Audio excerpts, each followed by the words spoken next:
एक बार फिर दुनिया चौंक गई है, क्योंकि भारत और चीन ने तकनीकी मोर्चे पर ऐसा हाथ मिलाया है जिसकी किसी को उम्मीद नहीं थी। जी हाँ, चेन्नई मेट्रो और पैनासोनिक मैन्युफैक्चरिंग बीजिंग को लिमिटेड ने एक बार फिर साझेदारी की है और इस बार फोकस है रेलवे प्लेटफॉर्म स्क्रीन डोर पर। यह जानकारी भारत में चीन के राजदूत ने सोशल मीडिया पर ट्वीट के माध्यम से दी। यानी ये सिर्फ एक मेट्रो प्रोजेक्ट नहीं है, बल्कि ये है एक बड़ा जियोपॉलिटिकल संकेत कि कैसे दो एशियाई दिग्गज अब नए समीकरण बना रहे हैं। तो चलिए जानते हैं कि ये सौदा है क्या, इसके पीछे की रणनीति क्या है और क्यों अमेरिका, जापान और यूरोप को अब चिंता हो रही है। चलिए सबसे पहले जान लेते हैं कि प्लेटफॉर्म स्क्रीन डोर्स क्या होते हैं।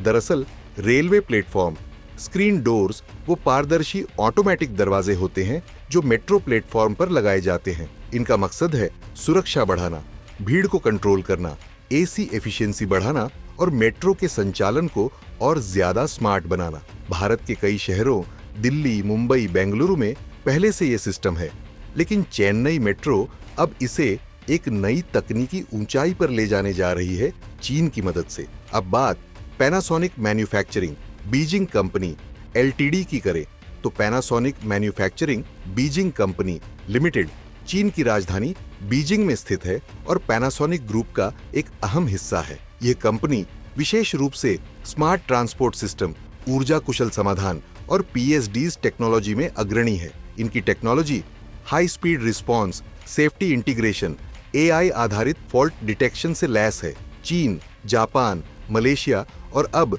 भारत में ये कंपनी पहले से ही काम कर चुकी है, लेकिन चेन्नई मेट्रो के साथ यह एक बार फिर वापसी कर रही है और इसका समय बहुत महत्वपूर्ण है।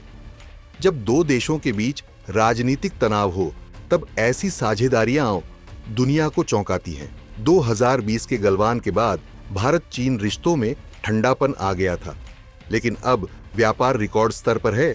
चीन भारत का सबसे बड़ा आयात स्रोत बना हुआ है और अब टेक्नोलॉजी ट्रांसफर और इंफ्रास्ट्रक्चर को ऑपरेशन के संकेत मिलने लगे हैं। पैनासोनिक बीजिंग के साथ चेन्नई मेट्रो की ये डील बताती है कि तकनीक और कारोबार में कूटनीति से भी ज्यादा समझदारी होती है। इस डील में खास बात यह है कि पैनासोनिक न केवल टेक्नोलॉजी दे रहा है, बल्कि भारत में मैन्युफैक्चरिंग संसाधनों का इस्तेमाल भी करेगा। यानी कि भारत में उत्पादन और भारत के लिए रोजगार, चीन की तकनीक के साथ भारत की उत्पादन शक्ति, जिससे नई सप्लाई चेन रणनीति बनी और फिर दोनों देश अमेरिका और यूरोप को टेक्नोलॉजी आधारित जवाब दे रहे हैं।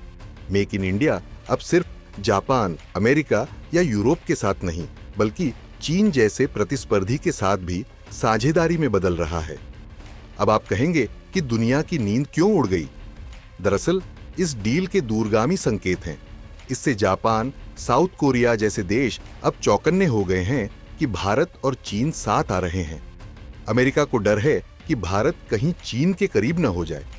भारत अब टेक्नोलॉजी आयातक नहीं, साझेदार बन रहा है। अब जनता को फायदा क्या होगा? दरअसल आम जनता के लिए इस डील के मायने ज्यादा सुरक्षित मेट्रो प्लेटफॉर्म, समय की पाबंदी में सुधार, गर्मियों में एसी एफिशिएंसी में बढ़ोतरी और भविष्य में स्मार्ट सिटी नेटवर्क का विस्तार। खैर, जब भारत और चीन एक साथ टेक्नोलॉजी पर काम करते हैं तो ये सिर्फ व्यापार नहीं होता, बल्कि ये भविष्य की दिशा तय करता है। क्या आप सोच सकते थे कि 2020 के तनाव के बाद 2025 में दोनों देश फिर से कंधे से कंधा मिलाकर चलेंगे? नीचे कमेंट करके बताइए कि क्या ये सिर्फ बिजनेस है या कोई बड़ी रणनीति।